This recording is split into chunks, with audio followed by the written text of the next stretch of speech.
जोहार दोस्तों, नमस्कार। के साथ मैं अभिषेक भारती। आप अंदाजा लगाइए, वो धरती जिस धरती से हर रोज लाखों लाख टन कोयला निकलता हो और वहां के लोग सिर्फ धूल फांकने को मजबूर हों, तो वो जिंदगी कैसी होती होगी। आप सोच रहे होंगे कि भाई विश्व आदिवासी दिवस मनाया जा रहा है, आजादी का अमृत महोत्सव मनाया जा रहा है, 38-38 रुपए तिरंगे के लिए काटे जा रहे हैं, जबरदस्ती कहा जा रहा है कि आपको अपने घरों के ऊपर तिरंगा फहराना है, सब कुछ हो रहा है। लेकिन मैं कहता हूं कि इन लोगों की दुर्दशा को कौन सुनेगा, कौन देखेगा। आजादी के इस अमृत महोत्सव में 75 साल बाद भी अगर हम बिजली, पानी, शिक्षा, सड़क को लेकर के चुनावी मैदान में वोट देते हैं, तो इससे बड़ा दुर्भाग्य और क्या होगा। जबकि विश्व में अब तो समय ऐसा आ गया है जब दूसरे देश जो हैं वो विकास न करने की बात को लेकर के वोटिंग कर रहे हैं। आप सबसे पहले मैं आपको एक तस्वीर दिखाता हूं, इस तस्वीर को देखिए। यह तस्वीर है टंडवा के हांडू गांव की, हांडू टोला। हांडू टोला से बस सटा हुआ है शिवपुर रेलवे साइडिंग। हांडू टोला एक ऐसा गांव है जो आम्रपाली कोल परियोजना के तहत आता है। लाखों लाख टन कोयला यहां से निकलता है। लेकिन बदकिस्मती देखिए कि हांडू टोला गांव के लोग आज भी ना उन्हें पीने का पानी मयस्सर है, ना उन्हें अच्छी शिक्षा मिली है, ना आज तक इस गांव में ढंग से बिजली पहुंच चुकी है, जबकि इन्होंने अपनी जमीन दी है। इस गांव में रहने वाले 90% लोग उसी जनजातीय समाज से आते हैं, उसी आदिवासी समाज से आते हैं, उसी मूलवासी समाज से आते हैं जिनका दिन मनाया जा रहा है विश्व आदिवासी दिवस, विश्व जनजातीय दिवस, पता नहीं क्या क्या।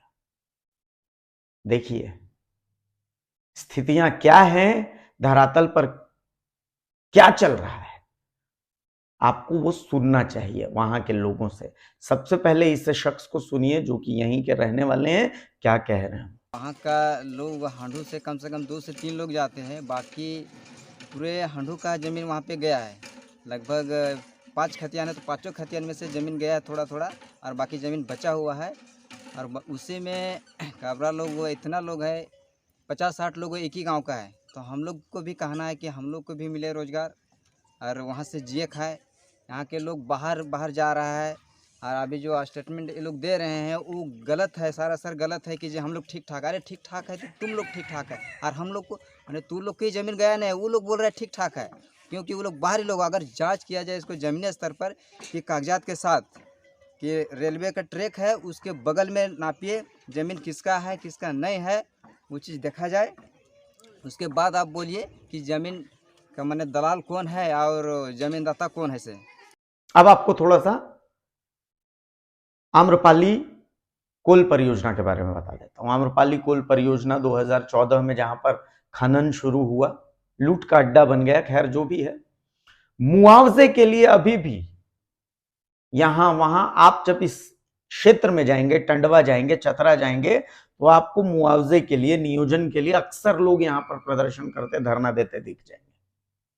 इनकी आवाज उठाने वाला कोई नहीं है। स्थानीय जनप्रतिनिधियों को तो खैर फर्क ही नहीं पड़ता, जब तक जेब भर रही है तब तक अच्छा है।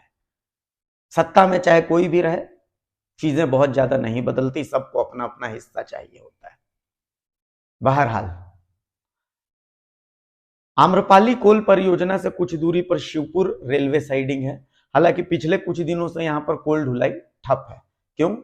क्योंकि जो आम्रपाली कोल परियोजना से जो शिवपुर रेलवे साइडिंग के लिए जो रास्ता जाता है वो वन भूमि में पड़ता है, और वन विभाग ने फिलहाल इस पर रोक लगा दी। हाईकोर्ट के आदेश के बाद यहां रोक लगा हुआ है। शिवपुर रेलवे साइडिंग में 3 साइडिंग है। इसमें से 2 साइडिंग में तो आरकेटीसी नाम की एक छत्तीसगढ़ की कंपनी है जो कि कोल का ट्रांसपोर्टिंग करती है, और एक जो है वो प्राइवेट साइडिंग है जिसमें झारखंड के जाने माने विधायक हैं जो फिलहाल कांग्रेस के टिकट पर विधायक हैं, ईमानदार भी बने हुए हैं, उनकी चलती चलती है यहां पर। अब रोजगार के नाम पर क्या होता है वो भी मैं बताता हूं। देखिए यहां ग्रामीणों के 2 गुट, यहां पर यूं मान करके चलिए कि ज्यादा से ज्यादा 5% ग्रामीणों को रोजगार मिला हुआ है, और रोजगार के लिए तनख्वाह के तर्ज पर उन्हें क्या मिलता है? महीने के 6,000 रुपए। वो भी 2 महीने में तनख्वाह एक बार मिलती है, 2-2 महीने करके तनख्वाह मिलती है। हमारे गांव आने हाड़ू का लगभग यहाँ से 4-5 आदमी उस पर दलाल लोग काम में लगाया है। बाकी ग्रामीण है सो विस्थापित और प्रभावित दोनों में आते हैं, जो कि वहाँ हक अधिकार से हटाया गया है और मांगने पर मतलब प्रशासन का सहयोग या सहारा से वो काम कर रहा है, जो न हम लोग को अधिकार नहीं सही ढंग से मिल पा रहा है। रोजगार भी कर रहे हैं हलगड्डा में, और पैसा मिल रहा है उसमें। पैसा वही मिल रहा है कि 2-3 महीना में 4-5 हजार, जिसमें घर का चूल्हा भी ना जल सके। कितने लोग हैं हांडू से? 4-5 आदमी हैं।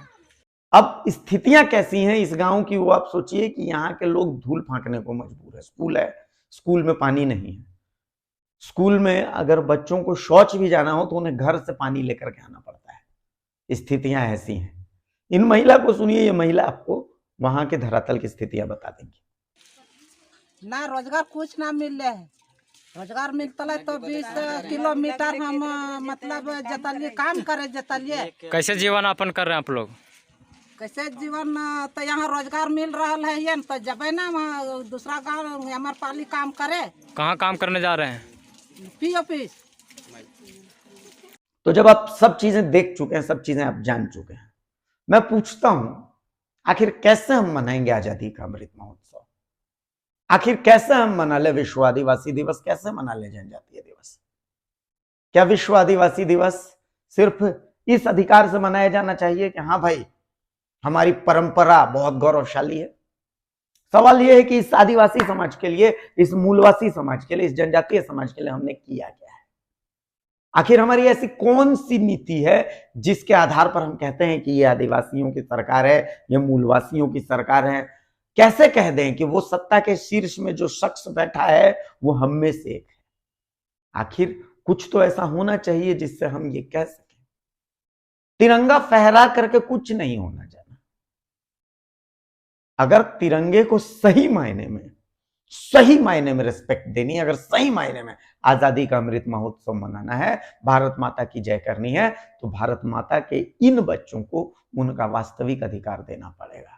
आखिर कब तक हम बिजली, पानी, शिक्षा, सड़क जैसी बुनियादी मुद्दों के लिए अपनी मांग को दोहराते रहेंगे, रटते रहेंगे, और एक दिन ऐसे ही करते मर जाएंगे? आवाज तो उठानी पड़ेगी, और यही आवाज हम उठा रहे हैं। मैं कहता हूं कि तिरंगा हम तभी फहराएंगे जब इस तिरंगे के तीनों रंगों को उनका वास्तविक अधिकार मिले। सिर्फ दिखाने के लिए तिरंगा फहरा करके वाह वाह और वाह, अपनी सिर्फ एक छद्म दुनिया में यह दिखाने के लिए कि भाई ये अच्छे दिन हैं, हम तिरंगा नहीं फहरा सकते। हम विश्व आदिवासी दिवस सिर्फ इसलिए नहीं मना सकते। हमें हमारा अधिकार दे दीजिए। नमस्कार, जोहार।